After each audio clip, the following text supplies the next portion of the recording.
Hello बच्चों, चलिए इस क्वेश्चन को सॉल्व किया जाए। क्वेश्चन कह रहा है the number of atoms present in 0.5 gram atom of nitrogen is same as the atoms in. ठीक है, तो अपने पास चार ऑप्शन है।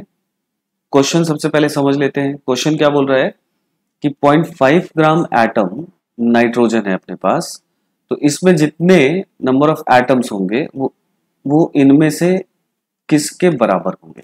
ठीक है, चार ऑप्शन अपने पास है। ठीक है, तो चलो इसको सॉल्व किया जाए और इसका कॉन्सेप्ट समझा जाए कि क्या करना है। ठीक है, तो इसमें दो कॉन्सेप्ट बेसिकली इस्तेमाल हो रहे हैं। पहला कॉन्सेप्ट ये इस्तेमाल हो रहा है कि आपको मोल्स निकालने आना चाहिए, क्योंकि सभी वेट में दिया हुआ है, सभी का यूनिट जो यहाँ पर ग्राम्स में दिया हुआ है, मतलब सभी का मास दिया हुआ है, डिवाइडेड बाय एटॉमिक मास या मोलर मास आप करेंगे। तो एक तो इस फॉर्मूले का इस्तेमाल करने आना चाहिए। जो दूसरा कॉन्सेप्ट इसमें है कि आपको ग्राम एटम का मतलब पता होना चाहिए।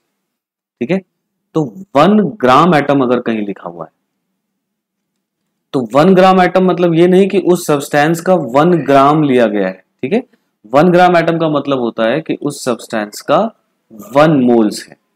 ठीक है, 1 मोल एटम्स है। क्लियर बात। सिमिलरली अगर कहीं 1 ग्राम मॉलिक्यूल लिखा हुआ है, 1 ग्राम मॉलिक्यूल लिखा हुआ है, तो इसका मतलब हम लोग समझेंगे कि 1 मोल किसका लिखा हुआ है, मॉलिक्यूल्स का। समझ गए। तो ये दो कॉन्सेप्ट यहां पर इस्तेमाल हो रहे हैं। चलिए इसको जल्दी जल्दी समझा जाए। तो सबसे पहला तो इसमें नंबर ऑफ एटम्स निकाल लेते हैं अपने पास नाइट्रोजन का। ठीक है, नाइट्रोजन का जो यहां पर नंबर ऑफ एटम्स होगा वो कितना होगा जरा देख लेते हैं।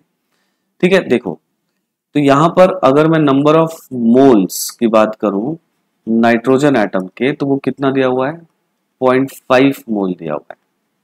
ठीक है, क्योंकि 0.5 ग्राम एटम मतलब 0.5 मोल्स। ठीक है, पहली चीज। अच्छा, अब देखो इसको एक एक तरीका इसमें सोचते हैं। हम लोग को पता है कि एक मोल सब्सटेंस में 6.022 इंटू 10⁻23 एटम्स होते हैं। ठीक है, अगर एटम की बात हो रही है तो, है ना। अगर हम लोग इसकी बात करें तो एक मोल में इतने एटम्स होते हैं।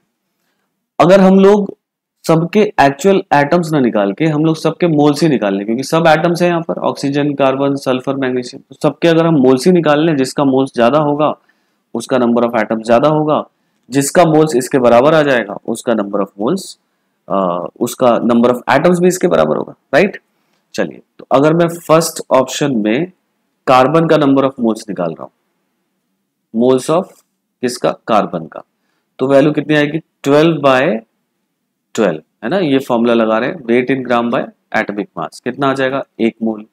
ठीक है, अगर हम लोग सेकेंड ऑप्शन में आ जाए तो यहां पर नंबर ऑफ मोल्स किसका है, सल्फर का, वो कितना आ जाएगा, 32 ग्राम बाय सल्फर का atomic mass 32, that is also equal to 1 moles.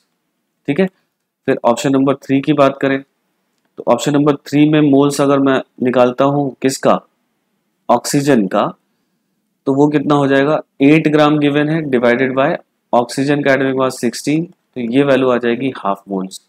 ठीक है, हाफ मोल मतलब 0.5 मोल। और चौथा ऑप्शन देख लेता हूं, इसमें नंबर ऑफ मोल्स अगर निकाला जाए मैग्नीशियम का, तो यहां से जो वैल्यू आएगी ये आएगी 24 बाय मैग्नीशियम का जो एटॉमिक मास है, that is also equal to 24। ठीक है, तो 24/24 this is also equal to 1 mole. तो आपसे पूछ रहा था कि 0.5 ग्राम एटम नाइट्रोजन में जितने एटम होंगे इनमें से किसके पास उतने ही एटम्स होंगे। ठीक है, चलिए, तो 1 मोल आया कार्बन का, 1 मोल आया सल्फर का, हाफ मोल आया ऑक्सीजन का और 1 मोल आया मैग्नीशियम का। तो हाफ मोल नाइट्रोजन था और हाफ मोल ही आपको ऑक्सीजन का भी आया। So correct answer is option number 3। 8 gram of oxygen contains same number of atoms as there is present in 0.5 gram atom of nitrogen. So I hope this is clear to you. All the best, bachcho.